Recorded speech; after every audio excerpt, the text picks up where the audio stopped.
سے زمین لرز رہی ہے، بحر و بر، جبل و دشت اور وحوش و طیور الامان والحفیظ کی صدائے احتجاج بلند کر رہے ہیں۔ انسانیت پر نظر کا عالم طاری ہے۔ باطل فرقے اور گمراہ جماعتیں پوری تندہی اور قوت کے ساتھ ملت کے دین و ایمان پر ڈاکہ ڈال رہی ہے۔ چنانچہ فرمان نبوی تعرض الفتن علی القلوب کالحصیر عودا عودا کے عین مطابق کوئی قادیانی مبلغ کا لبادہ اوڑھ کر ختم نبوت کا انکار کر رہا ہے، جبکہ نبی نے فرمایا انا خاتم النبیین لا نبی بعدی۔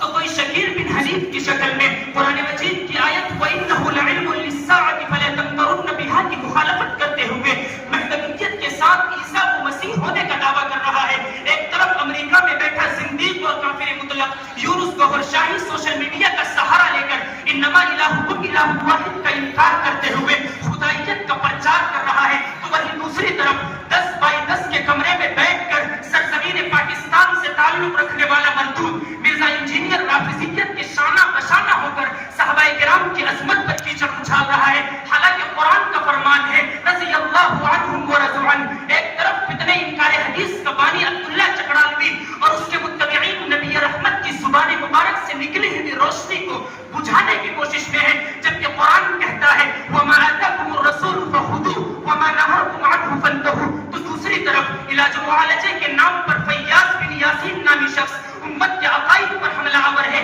ایک طرف اتنے دیندار انجمن کا بانی صدیق حسین خادم خاتم النبیین کا عنوان اختیار کر کے اسلام کی تبلیغ کے نام پر مسلمانوں کے ایمان کو لوٹ رہا ہے، تو دوسری طرف جاوید احمد غامدی جو حدیث شریف اور سنت رسول سے لے کر قرآن پاک کی تفسیر و تحقیق کا انکار کرتے ہوئے کہتا ہے کہ جو کچھ احادیث مبارکہ میں علم و عقل کے مسلمات کے خلاف ہو وہ ناقابل قبول ہے۔ لٹیروں نے جنگل میں شمع جلا دی، مسافر یہ سمجھا کہ منزل یہ ہے۔ حضرات، آج جہاں امت مسلمہ پر یہ ایمان سوز فتنہ حملہ آور ہے، تو وہیں سیاسی فرقوں اور باطل تحریکوں کی چوطرفہ یلغار ہے۔ بدعقیدگی کو بدعملی کا فتنہ، نفس پرستی اور شہرت پرستی کا فتنہ، دین بیزاری کو دہریت کا فتنہ، سیکولرزم، لبرلزم، سوشلزم اور گلوبلائزیشن کا فتنہ، نت نئے نیم ملاؤں اور نام نہاد پروفیسر کا اسکالرز اور سوشل میڈیا، الیکٹرانک میڈیا اور پرنٹ میڈیا پر عقائد اسلام اور احکام اسلام کو تختہ مشق بنانے کا فتنہ، اللہ سے کرے دور تو تعلیم بھی فتنہ، املاک بھی اولاد بھی جاہل بھی فتنہ، ناحق کے لیے اٹھے تو شمشیر بھی فتنہ، شمشیر ہی کیا نعرے تکبیر۔ سامعین مسابقہ،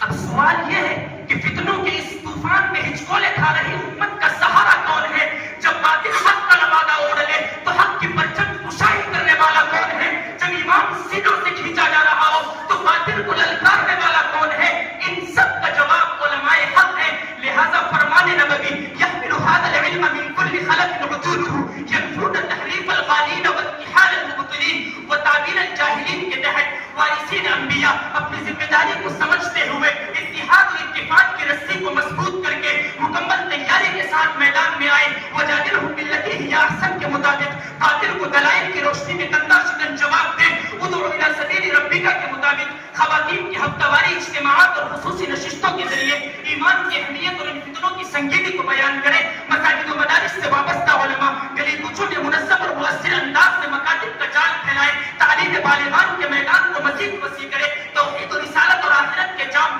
بھر بھر کر پلائیں، تبلیغ سے وابستہ علماء کرام شکیلی اور مرزائی عقائد و نظریات والے افراد پر کڑی نظر رکھیں، اپنی جماعتوں میں عقائد اسلام اور ضروریات دین پر بھی گفتگو کریں، محافظین ختم نبوت، محافظین اسلام اور محافظین دین ہر محاذ پر مضبوط پہرا دیں اور اپنے